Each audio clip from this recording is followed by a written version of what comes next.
Welcome to the class of business studies.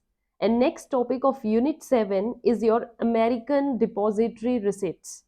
American depository receipts बच्चे the same way as we read in last session global depository receipts. GDR को हमने study किया था. The same thing is here. The concept of ADR is same like that. How it is कि जैसे GDR थी वो globally हम जो आउटसाइड लोग हैं इन्वेस्टर्स हैं उनसे मनी कलेक्ट करना in our domestic companies funds. The same way domestic company में अगर बिजनेसमैन फंड रेज करना चाहता है but only from America US, then those depositories are called as American depository receipts. उन शेयर्स से जो मनी आती है उसको हम बोलते हैं ADR. Right, so we will study how this works and you will find कि how these are similar to GDR. GDR से बिल्कुल concept बच्चे similar है. In last session yesterday I told you about GDR and GDR में मैंने बोला था global means the process वही same रहेगा but यहाँ पर जो country हो जाएगी वो अमेरिका या यूएस हो जाएगी. सेम वही होगा इंडियन कंपनी को या इंडियन बिजनेसमैन को अगर अपने शेयर्स इशू करने हैं and he wants to collect the funds from America, then he will issue the shares and those shares will be issued by their depository bank. वहां के किसी बैंक के साथ डील करनी पड़ेगी. वो बैंक जो होगा स्टॉक एक्सचेंज में डोमेस्टिक कंपनी मींस हमारी इंडियन कंपनी के शेयर्स को ट्रेड करेंगे और जो यूएस सिटीजन्स हैं यूएस के लोग हैं वो अगर हमारी कंपनी के शेयर्स को परचेज करते हैं then that money will be called our money that is collected from ADRs, American Depository Receipt. So let's start today's topic. As we started the concept of business finance, and business finance के two modes थे बचे. One is through owners fund and the other is borrowed funds. Owners fund का जो next part होगा that is your ADR.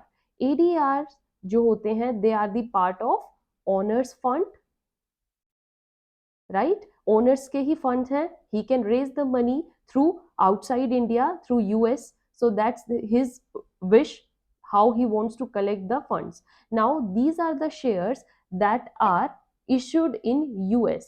ऐसे shares Indian company के domestic company के में जो यूएस में ट्रेड किए जाते हैं यूएस में इशू किए जाते हैं उनको हम क्या बोलते हैं American depository receipts that are ADR. Right, now these shares are किसमें पेड इन यूएस डॉलर. इनको जो पे किया जाएगा वो आपको वहां की करेंसी में ही पे किया जाएगा और अमेरिकन करेंसी का क्या नेम होगा बच्चे, डॉलर.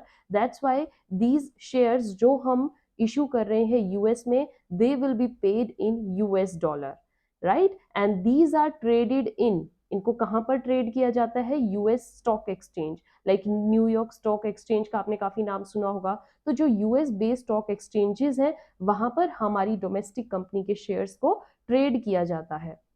ओके, सो एडीआर क्या करते हैं, ADR provides the US investors, जो यूएस के सिटीजन्स हैं, यूएस के ऐसे इन्वेस्टर्स जो अपनी मनी को इन्वेस्ट करना चाहते हैं in various companies shares, those investors के लिए ये this is the way to invest in non US firms. Means non US firms ही तो होती है तभी तो इनका नाम अमेरिकन डिपॉजिटरी रिसिट है. अगर यूएस की ही फर्म हुई बचे तो इनका नेम वहां के नेशनल अलग से स्पेसिफाई करने की नीड ही नहीं है.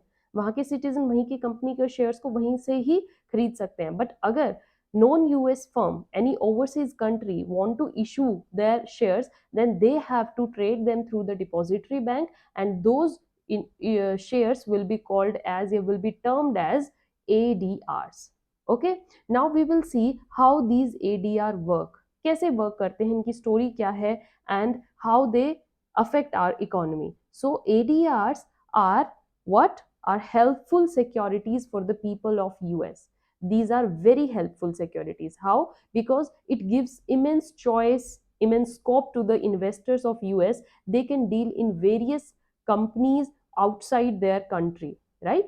ADRs help them in investing the overseas companies, means वहां nation की company ना होके that is their overseas company, right? And without facing any financial regulation, कोई भी उनको financial problem नहीं आती है कि कैसे पेमेंट करनी है, कैसे issuance एक्सचेंज कैसे करना है, सो विदाउट एनी फाइनेंशियल और you can say here exchange regulation, because आप जब विदाउट दिस डिपॉजिटरी बैंक या डायरेक्ट कहीं पर डील करते हो तो एक्सचेंज की बहुत गवर्नमेंट रेगुलेशंस होती हैं और वो कई बार एक तरीके का बैरियर खड़ा कर देती हैं ट्रेडर्स के लिए, इन्वेस्टर्स के लिए अपनी मनी इन्वेस्ट करने से।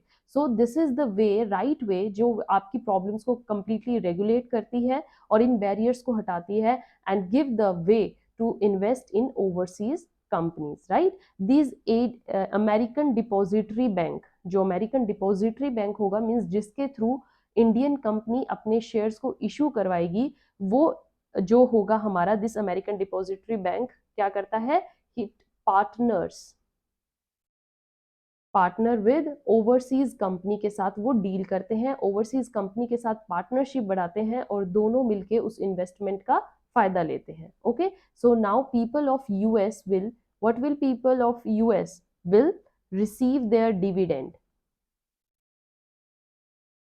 Through their depository bank. ये अपने डिपॉजिटरी बैंक के पास जाएंगे और वो बैंक उन्हें उनकी मनी या डिविडेंड उनको उन्हीं की करेंसी में यूएस डॉलर में पे कर देगा। वेरी इजी बच्चे कंसेप्ट, सिमिलर लाइक जीडीआर, समझ में आया। And if you want to thoroughly examine its process then study with me, here I have form a flow chart for you how it works। okay, तो आपने अच्छे से देखना है, समझना है कि ये कैसे काम करता है। हम एक एक स्टेप पर देखते जाएंगे और एग्जाम्पल के थ्रू करेंगे ताकि आपके माइंड में कंप्लीट पिक्चराइजेशन आ जाए। सपोज कीजिए there is an Indian company and this Indian company को क्या करना है बच्चे, इशू करने हैं अपने shares, it wants to issue their shares in US. So what they will do, they will select a US bank. अगर उनको अपने शेयर्स क्या करने हैं, इशू करने हैं और कहाँ पर करने हैं, स्पेसिफिकली यूएस में ही, अमेरिका में ही करने हैं, तो उनका नेक्स्ट स्टेप जो होगा वो क्या होगा, they have to select a US bank and this US bank क्या करेगा, it will act like a depository bank. इसी को ही हम क्या बोलेंगे, डिपॉजिटरी बैंक बच्चे, इसी का ही बोला गया है जो हमारी इंडियन कंपनी ने चूज किया है। Now what will happen, this depository bank क्या करेगा, purchase the shares from Indian company से शेयर्स को परचेज कर लेगा और जो ये शेयर्स परचेज किए हैं this then issued ADRs in US, इनको यूएस में वो एज अ अमेरिकन डिपॉजिटरी की तरह इनको इशू करेगा and this issue is done through listing on US stock exchange. Okay, वहां की स्टॉक एक्सचेंज में इनको लिस्ट कर दिया जाएगा। जैसे ही लिस्टिंग हुई तो इनको परचेज कौन करेंगे, यूएस इन्वेस्टर्स, राइट। वहां के जो इन्वेस्टर्स हैं, सिटीजन्स हैं, people who want to purchase the shares of overseas company, they will purchase it and then क्या होगा, जब इंडियन कंपनी को इंफॉर्मेशन मिल जाएगी कि their shares have been purchased by US investors, then they will pay the dividends. वो dividends directly US investors को तो नहीं पे करेंगे, उन्होंने डील किसके साथ किया था, इंडियन कंपनी ने वहां के बैंक के साथ। सो वो ये क्या करेगी Indian company, it will pay the dividends to the depository bank and that depository bank क्या करेगा, convert them into US dollars, है ना। फ्लो चार्ट से बच्चे बहुत इजी समझ में आ गया।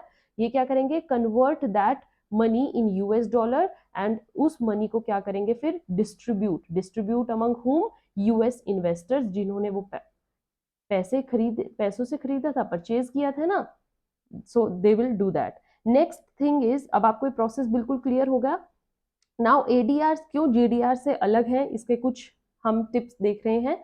सम एडीआर्स ऑल्सो हैव वोटिंग राइट्स, जैसे इक्विटी शेयर्स के पास बच्चे वोटिंग राइट्स था, ऐसे ही कुछ एडीआर्स भी ऐसे होते हैं कंपनीज के द्वारा जो इशू किए जाते हैं जिन पर वोटिंग राइट्स अवेलेबल है, means they can vote at the time when required and these ADRs also charge various kind of fees. इनके साथ एक फीस या एक्सपेंसेस बियर करने का चार्ज लगा होता है, like issuance fee, custody fees, exchange, foreign exchange की रेगुलेशन के लिए वो fees. So there are various kind of fees जो इन पर लगा दी जाती है, राइट बच्चे।